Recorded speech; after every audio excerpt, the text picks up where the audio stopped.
кога ќе ги отворите каселите на сеќавањата, ќе ве заплисне мирис на темјан и зрела дунка. А во дамарите ќе навија мисла толку жаловна и толку тешка. Мониста, платно, гајтан, бисер. Бела, зеленалова, ама секоја е наша.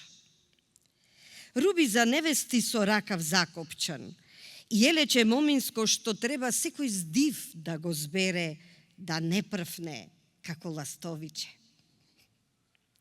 Чеис од мајка даруван за сватови и крштевки, а на него вез, како аманет повиен на душа.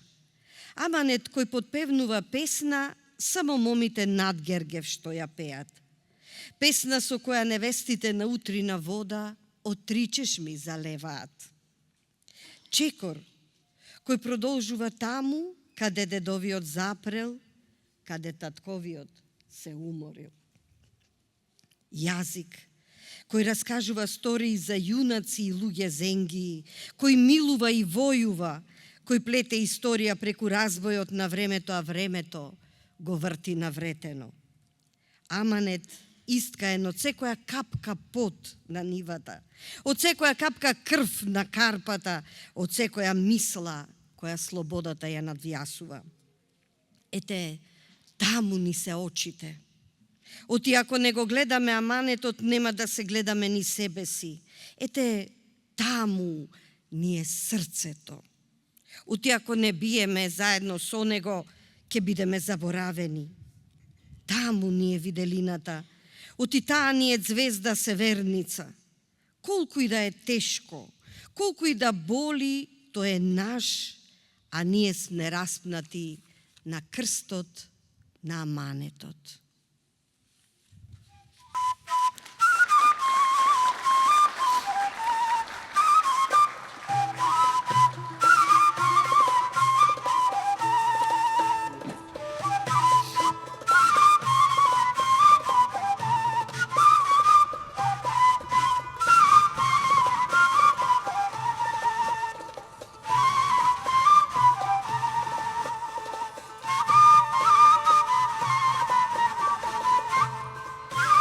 Залулан во полошката котлина, долни полог се распостила помеѓу поселје и подгор, за да го гушне тетово. А таму мајстори разиграле ножици и заденале игли крфици да стокмат носи за лични моми прилежни. Мерка име стројна снага, завјачка за скутина, тики крпе за шамија, токмат салтевере награди елек да биде. Руво шијат, песна пеат.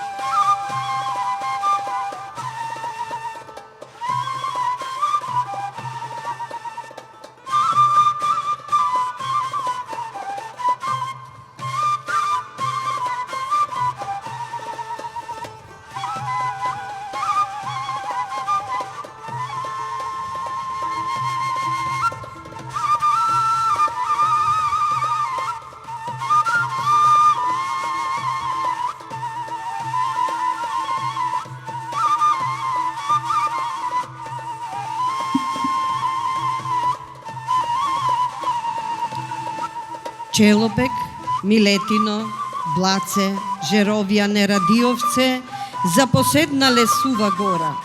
Та на полок ишарет откарши му даваат. Се преоблекле во нови руби, та сега личат на сред село.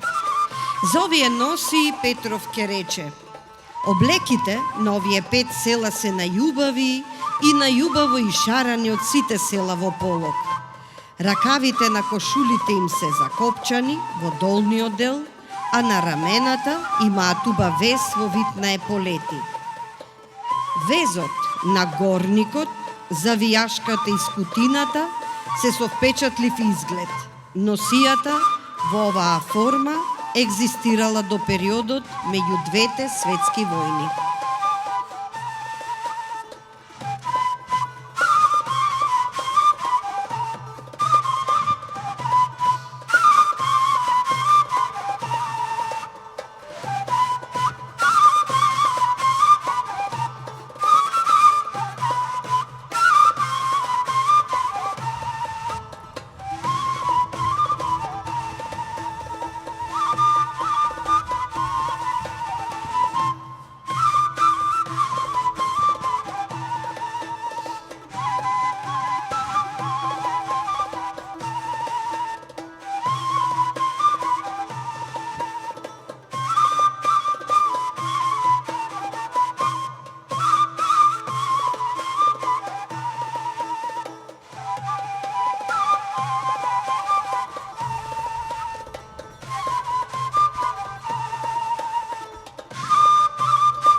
Дурачка река е мал планински предел кој припаѓа на Кривопаланечкиот регион и се наоѓа по течението на истоимената река, распослан на северните падини на Осоговските планини. Во овој регион сместени се 5 села. Оваа носија ја носеле невести за празници, позната и под името Которска носија.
Горниот тек на Крива река го живуваат група на села расположени во источниот дел на Славиште.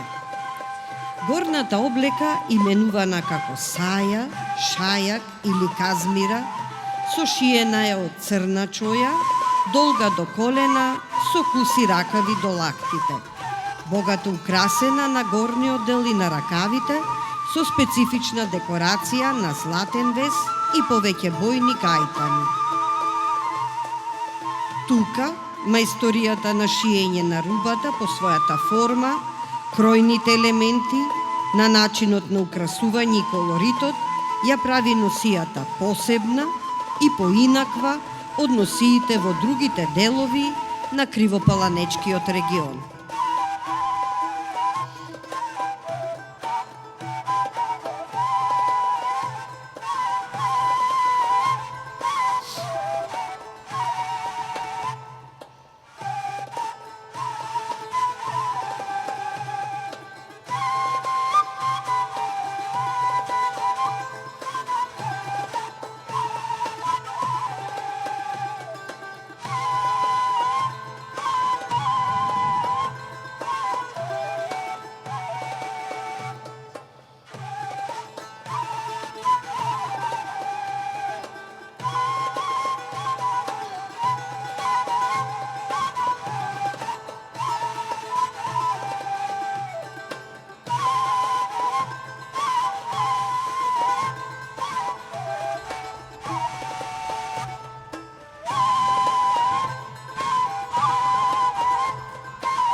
Носијата на пијанец, оформена со едноставни облеки, со смирени темни тонови, врз кошулата на градниот дел има огрлје. Се носи саја, сосема поинаква по материјал, крој и украсување од околните предели. Сајата во овој предел била долга, црна, горна облека со долги ракави, која сосема ја покрива кошулата. Аплицираните гајтани и бикме на градите и ракавите ја украсувале оваа облека. Меѓу горните облеки посебно место заземало минтанчето, до појасна облека од црно кадифе со црвени детали, преклопена напред и закопчана на левото рамо.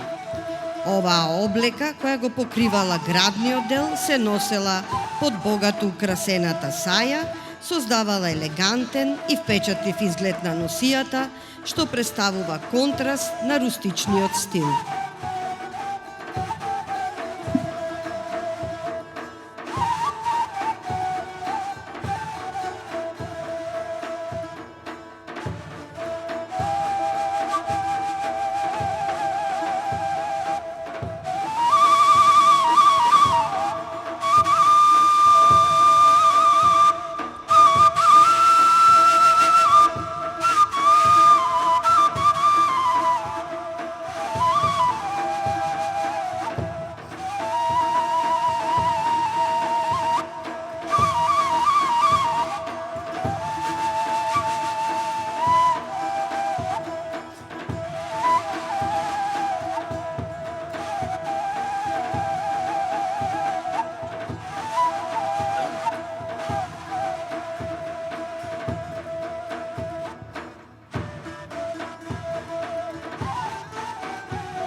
Ај невесте, стани на утрина, та запали мангал бакарен, жив жар да заигра со мирис на даб столетен, да наполниш жар во утија, да утлеисаш саја из кутина.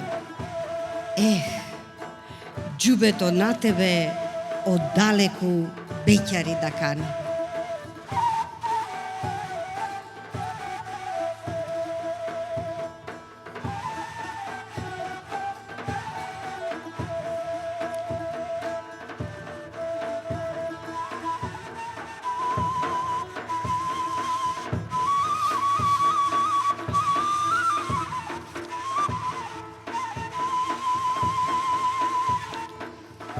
Секојдневната носија во пијанец многу се разликува од празничната. Таа се носела додека жената ги извршува секојдневните земјоделски и домашни работи како мајка.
Кога штипјани кон север ке погледнат, окото ке го рашета овчеполе.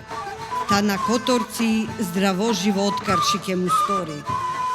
Турското население кое живеело на овие простори имало големо влијание во изработката на носијата, гледајќи преку користењето на основните материјали, како аладжа, кенарно платно и антерија.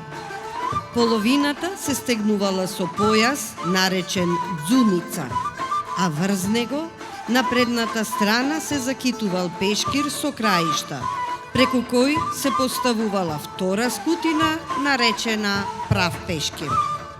Од накид невестите носиле монистрен колан со пафти, ќустеци од монистра и интересен детаљ биле и ткаените бришалки закачени на појасот или џебот на горната облека. Како дополнителен слој се носело срмено елече. Косата се разделувала по средината и се плетела во една плетенка, во која се вплетувало коцле.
Десно од Вардар, речиси во средината на Западна Македонија, меѓу Тиквеш, Саридјолската котлина, Раец и Пелагониската област, се наоѓа прекрасната планинска област Мариово.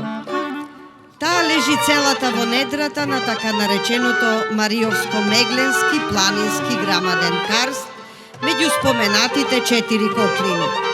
Мариово почнува од Тиквеш, директно од Полошкиот манастир и се протега брановидно по течението на реката Црна.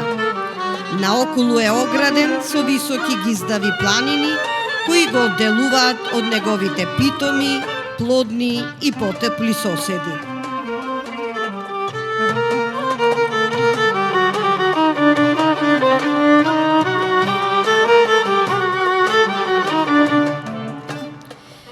Женската мариовска носија е посебно карактеристична и е белег на идентитетот, творечкиот дух и традицијата.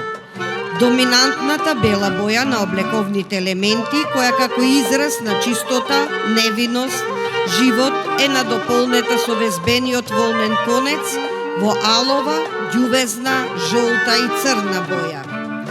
Составена е од бела памучна кошула, богато украсена со густо извезени мотиви со техниките писано, лозено, полнеш и грабено.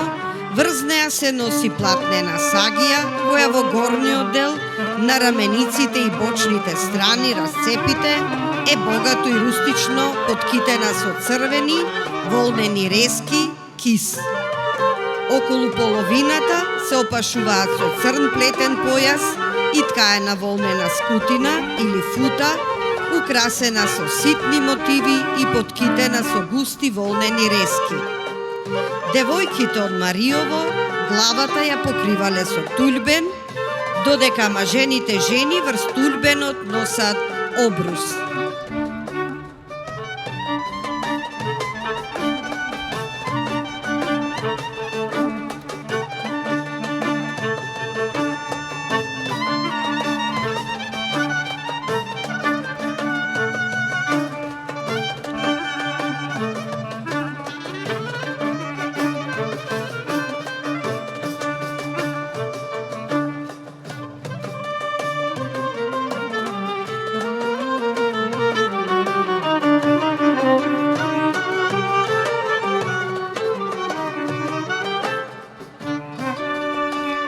Битолско поле е составен дел од рамничарската целина на Пелагонија.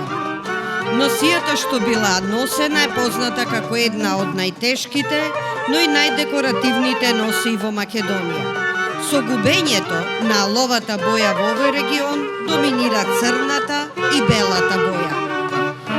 Најдекоративна и највпечатлива е невестинската носија со посебно украсената невестинска скутина наречена чултар, украс од коцле од волнени црни рески, извезената покривка за глава обрус, чии ткаени краишта се со декоративна геометриска орнаментика и рески.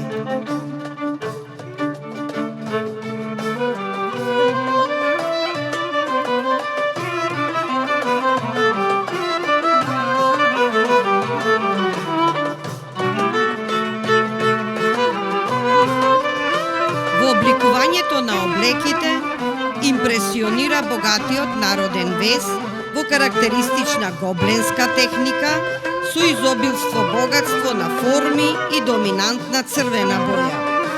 И народниот накид, како масивен, разновиден и многуброен, ја дополнува целокупната носија, придавајќи посебна декоративност.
Далечно од Битола, гушнато во топлата преградка на Баба планина, е сместено селото Буково. Буковки вредни ракави засукале и носија исткале. Во нивната носија платнените долги туниковидни кошули се украсени со густо извезени мотиви во разни бои, во кои најмногу доминира црвената во сите нијанси. Платнената летна саја и зимските волнен бел клашник се украсени со извезени мотиви, со срма и монистра, ткаената волнена, ситно орнаментирана скутина или опрегач е со усогласена боја, начин на украсување и орнаментика. Заедно чинат една целина со останатите делови на носијата. Вистинска реткост е аловната црвена носија од овој регион, која се користела до Илинденското востание.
Машката носија е слична на таа од Битолско поле со мали разлики. Карактеристично било работењето на терзиите, кои се задржувале со недели во куќата на која и предстоело свадба, изработувајќи им руфети на целото семејство.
Кога болката ќе распара гради, јадот ќе се насели во очите, а солзите ќе се стркалаат низ образи како лава која ја гори снагата. Македонската жена ќе ја преточи горчината во песна тажачка.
Железник е планински крај познат под името Демирхисар.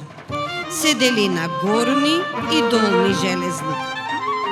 Горни Железник е познат под името Краста и територијално се надоврзува на Кичевијата, додека Железник долни е пак припадник на Битолско поле. И кај носијата се забележува оваа поделба на регионот со свое надоврзување на двата соседни региони, иако самата носија си има своји издиференцирани карактеристики. Тие се наизразени преку орнаментиката на женските кошули и женските скутини. Во периодот помеѓу двете светски војни, новина во женската носија е појавата на долгите фустани, изработени со фалти како набирки. Носител на оваа мода е селото Цер, каде и најдолго се задржала.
Кога истокот ќе го искапе моштен во Могрини, ќе заигра срце на утрина.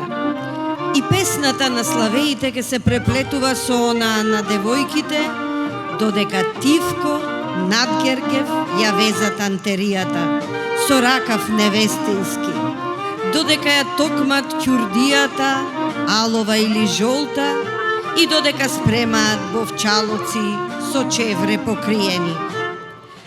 Од 30 села во етничкиот предел Леринско поле во Македонија останале само Живојно, Бач, Гермијан и Сович.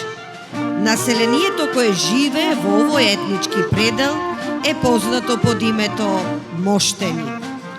Со својата карактеристична и колоритна носија и својот карактеристичен фолклор, целосно се диференцираат од околните етнички предели.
важен индустријски центар за производство на свила, коприна, особено прочуени по свилата стофа. Се смета дека богатите трговци, кои најчесто тргувале со виена, ја донеле и современата женска мода во градот. Оваа мода постепено се проширила и во околните села, а подоцна и во соседниот регион Меглен. Основен дел на невестинската носија на почетокот на 20 век била фустанката, по чии ракави се носеле бели подракавчина, секогаш дополнети со чипка, наречени ракавки. Над неа се врзува појас или кимер, на предниот дел од телото се носила скутина, позната како пригач. Градниот дел бил украсен со гердан, со синџири, наречен кјустер. До крајот на 19 век, традиционалната селска носија во тие села целосно била заменета со градската облека од воден.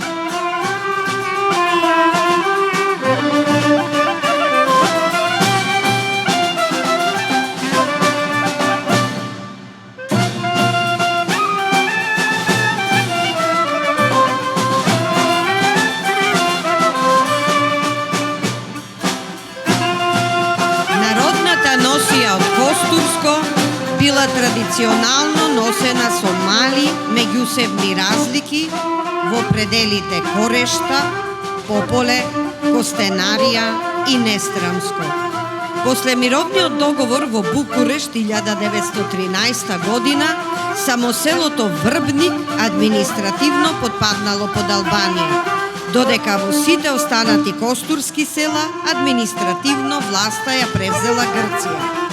Имаме прилика денес да ја видиме костурската носија од село Врбник, која на Илинден е подарок од тамошните мештани.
бачење песочна ограда или снежен навев. Регионот на Долна Преспа ја зафаќа територијата источно, јужно и западно од Преспанско езеро. Самиот регион се дели на Мала Преспа, која денес си припаѓа на Република Албанија, селата Пустец, Леска и Шулин, Голема Преспа, која и припаѓа на Република Македонија, селата Љубојно, Брајчино, Наколец и Република Грција, селата Герман и Нивици. Носијата во целиот регион на Долна Преспа е идентична во целиот регион, независно каде припаднал, а истата претрпела голема промена после неуспехот на Илинденското востание во 1903 година, кога била воведена забрана за употреба на ловата боја и започнала претежно да преовладува црната боја. Врз основниот дел, краткото кошулче, наречено фанелата, се облекува традиционалната кошула. Од горната облека се носела шегун, кој се препашувал со појас од брсјачки тип, а врз него уште еден појас, ткаен со четворна техника. На предниот дел од половината се носела скутина, позната како фута, а невестите дополнително ја препашувале со месер. На струкот се врзува шамија, врз која се става колан со пафти, а понекогаш и сребрени синџери. Младите невести и жени често ги украсувале појасите со метални токи, кои ги носеле секојдневно и ги сметале за амулети.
Во Дебар, топан коќа тропнит, во Маврово пискул се кревет, а оро од Римкол до Горна река се виет.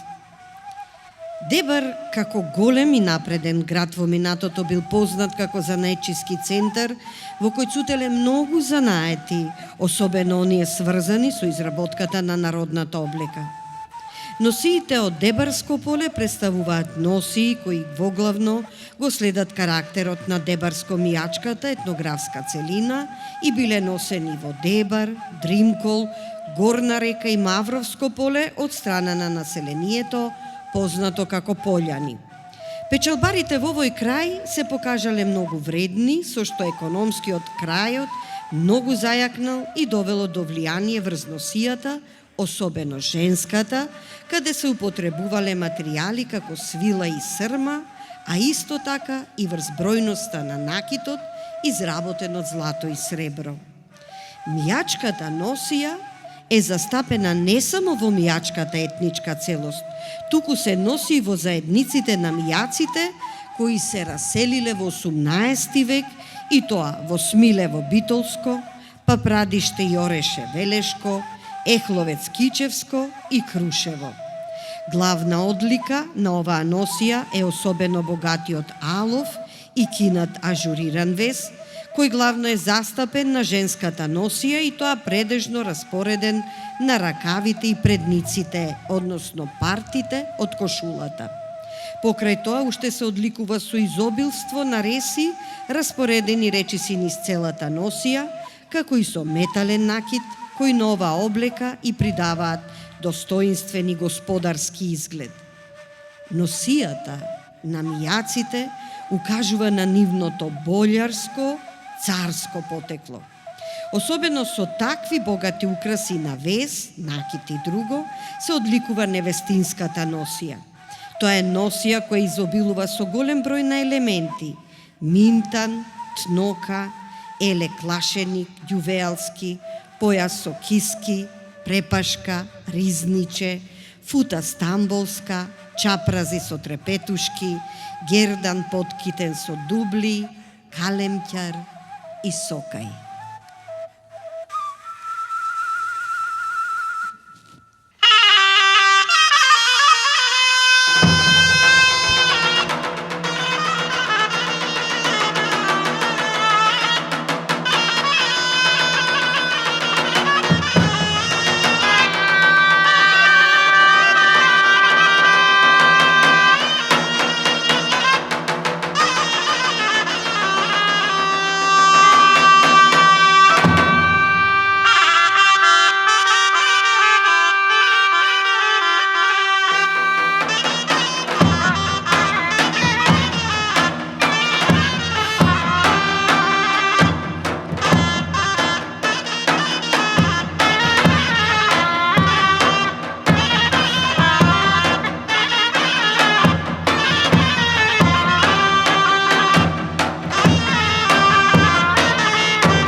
Почитувани пријатели, се надеваме дека со оваа ревија на народни носи допревме и до вашите касели на сеќавањата за истории раскажани од мајка и прабаба.